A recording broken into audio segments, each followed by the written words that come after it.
There was once peace in Israel, but peace never lasts forever. War was drawing near.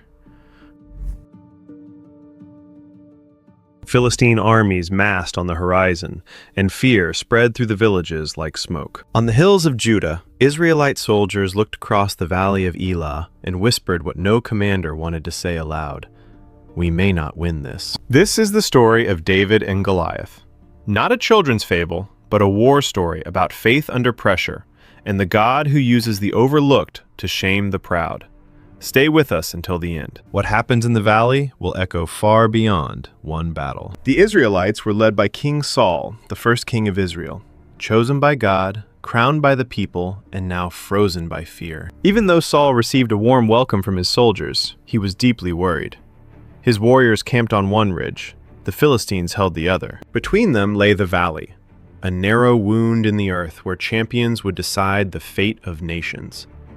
Horses stamped at picket lines. Smiths sharpened blades that no one wanted to use. Scouts returned with the same report each day. The giant still stands. The Philistines still mock us. Nothing has changed. Every morning the camp stirred with rumor. Every evening it sank back into silence. No one slept well. No one spoke of victory. Soldiers whispered in tents, "I still can't believe the Philistines attacked our land." Another answered, "I just want to go home." Saul heard them and said nothing. A king who cannot answer fear becomes part of the fear himself. Among the Philistines stood a giant warrior named Goliath of Gath, a living nightmare wrapped in bronze, taller than any man Israel had ever faced. His name traveled through the camp like a curse. Men who had fought in other wars refused to look toward the valley floor. Even veterans who had seen blood before could not unsee the size of him. Every morning and every evening for 40 days, Goliath walked into the valley and dared Israel to send a champion. He stood and shouted to the ranks of Israel, "Why have you come out to draw up for battle? Choose a man for yourselves, and let him come down to me." The soldiers on the ridge recoiled. Some turned away. Others could not look at him at all. Goliath laughed and raised his spear, thick as a weaver's beam, its iron head gleaming in the sun. "If he is able to fight with me and kill me," Goliath roared, "then we will be your servants. But if I prevail against him and kill him, then you shall be our servants." Then he added the words that cut deepest of all. "I defy the armies of the living God this day. Give me a man that we may fight together." Goliath walked the length of the valley as if he owned it, because for 40 days he did. His shield bearer went before him. His laughter bounced off the cliffs. Israel heard and trembled. King Saul promised riches, freedom from taxes, and his daughter in marriage to whoever would fight. Still, no one moved. Men hid behind shields when he shouted. Some pretended not to hear. Officers repeated the king's reward until the words meant nothing. Even the bravest men said the same thing in different ways. "He's not a man, he's a monster." "Who of you idiots wants to die first?" the soldiers muttered, not to Goliath, but to one another. With the shadow of war looming over Israel, King Saul sent messengers throughout the land to gather more soldiers for the battle. One of those messengers arrived in Bethlehem, where an elderly man named Jesse lived with his 8 sons. Jesse's 3 oldest sons had already marched with Saul. Eliab, Abinadab, and Shammah wore armor and carried spears like the rest of the army. But the youngest son stayed behind. His name was David, still a boy in the eyes of his brothers, still a shepherd in the eyes of the world. The messenger stood in Jesse's doorway and called out, "War is upon us. King Saul calls every able man to the camp. Who among you will stand against the Philistines?" Jesse answered without hesitation, "We will stand with King Saul against the Philistines." His oldest sons gathered their gear. David watched from the edge of the room, wishing he could go with them, knowing everyone expected him to stay with the sheep. Before they left, Jesse pulled David close and said, "Son, remember, battles are won with faith as much as strength." David nodded, but his heart burned. This was his chance to prove himself, and once again, he was too young to fight. The next morning, David's brothers joined the messenger and left for Saul's camp, ready to face the Philistines, ready to defend Israel. David stayed behind to tend his father's sheep. He promised himself he would do everything he could to support his brothers and his people. even from the hills. David was the youngest son of Jesse of Bethlehem. While his older brothers marched with Saul, David stayed on the rocky hills of Judah, staff in hand, sling at his side, eyes on the flock. The prophet Samuel had already anointed David in secret, pouring oil on his head while his brothers watched, not understanding that the smallest son would one day wear a crown. Out in the fields, David learned a different kind of courage. When a lion took a lamb from the flock, David ran after it into the rocks, heart pounding, staff raised, alone. The lion snarled.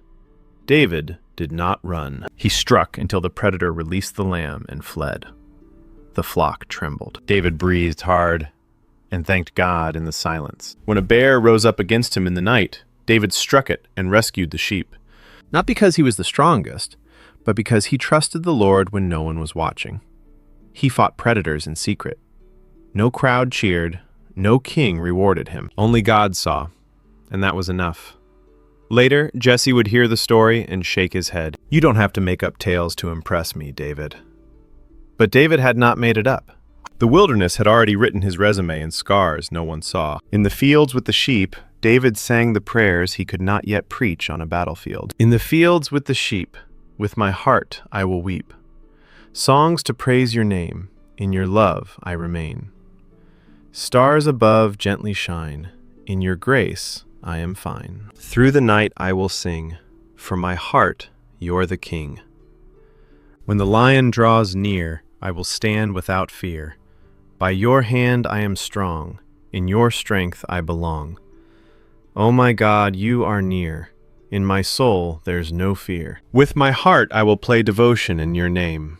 In the stillness I hear your soft whispers appear. With this song I proclaim all the wonders of your name. When the lion draws near, I will stand without fear. By your hand I am strong. In your strength I belong. O my God, you are near. In my soul there's no fear. With my heart I will play devotion every day. The sheep rested.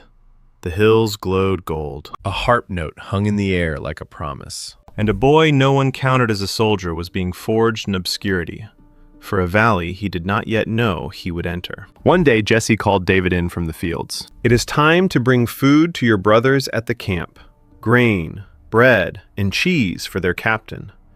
David's eyes lit up. Father, may I go? Jesse hesitated.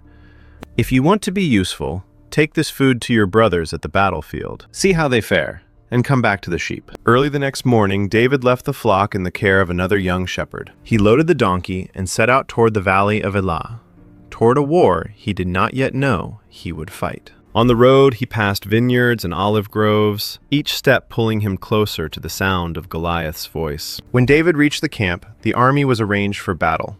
Trumpets, banners, armor clattering in the sun. He asked the men, "Where are my brothers? I bring food from my father." Some soldiers laughed. "What is a boy doing in a place like this?" David answered simply, "I come with food from my brothers. Where is the battle?" A captain pointed toward the valley. "The battle is about to begin, but you should leave the food and go home."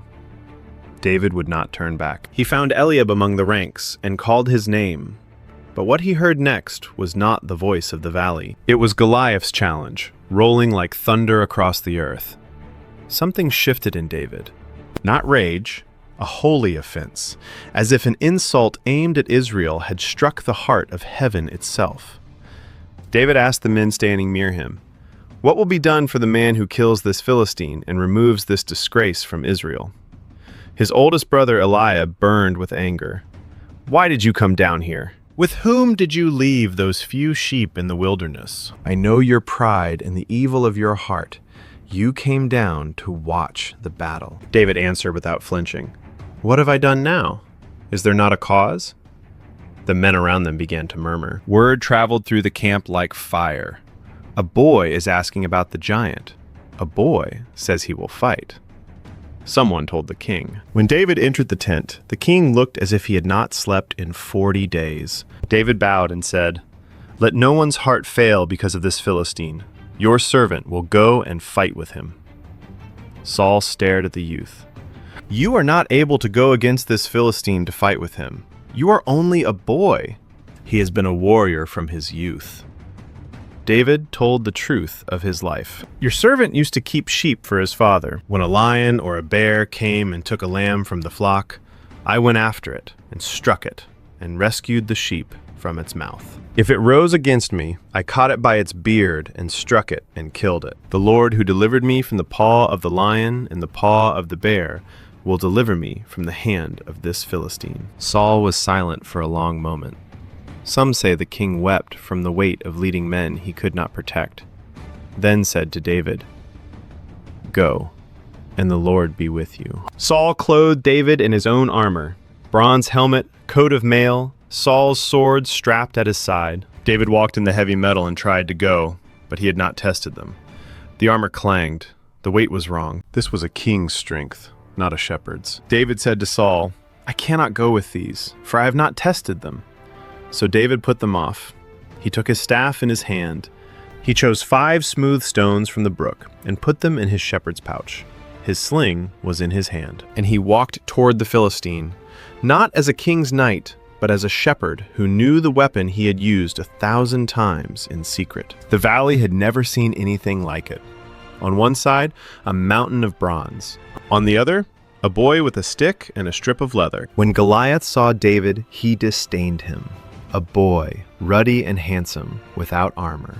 The Philistine cursed David by his gods and said, "Am I a dog that you come to me with sticks? Come to me, and I will give your flesh to the birds of the air and to the beasts of the field." David answered without flinching, "You come to me with a sword and with a spear and with a javelin, but I come to you in the name of the Lord of hosts, the God of the armies of Israel, whom you have defied. This day the Lord will deliver you into my hand, and I will strike you down and cut off your head. And all this assembly shall know that the Lord saves not with sword and spear, for the battle is the Lord's, and he will give you into our hand." Goliath moved forward, shield-bearer before him. The earth seemed to shake with each step. Israel held its breath. David ran quickly toward the battle line, not away from fear, but through it. He reached into his bag, took out a stone, and slung it. The stone flew straight. The giant staggered. The champion of Gath fell forward to the ground, face down in the dust of the valley he had owned for 40 days. For a heartbeat, no one moved. Then a roar erupted from Israel, disbelief turning into joy, joy turning into charge. The Philistines, seeing their champion fall, turned and ran. Israel rose with a shout and pursued them. David stood over the fallen giant and took Goliath's sword. He drew it from its sheath and finished what the stone had begun. Not for glory, but so all Israel would know the Lord had won. The army of Israel charged down into the valley. "For Israel!" the men cried. "For Israel!" The Philistines fled toward their cities. The valley that had been a prison of fear became a road of victory. When the soldiers returned, they brought David before Saul. The king asked, "Whose son are you, young man?" David answered, "I am the son of your servant Jesse of Bethlehem." And so the story of Goliath was over, but the story of David had just begun. What happened in Elah that day echoed beyond one battle. David did not win because he was lucky. He won because he refused to fight on Goliath's terms. Armor against armor, fear against fear. He fought in the name of the Lord, with skills honed in obscurity and faith tested against lions no one applauded. Every generation has its valley, a place where fear shouts twice a day and reasonable people stay silent. You may not face a giant in bronze. You may face a diagnosis, a debt, a broken relationship, a habit that feels 9 feet tall. The lesson of David is not that you must feel brave. Courage is obedience while trembling in the name of the God who has delivered you before. Saul's armor did not fit because someone else's strength never fits your calling. David returned to what he knew: simple tools, tested trust, and a cause bigger than his reputation. The battle is the Lord's. Your part is to show up with what you have and let him do what only he can. If this story stirred your faith, like, share, and subscribe to Animated Bible Movies, full-length cinematic Bible films from Genesis to Revelation. Our numbered journey continues with creation and the fall, the opening chapter of the greatest story ever told. turn on notifications so you never miss the next film.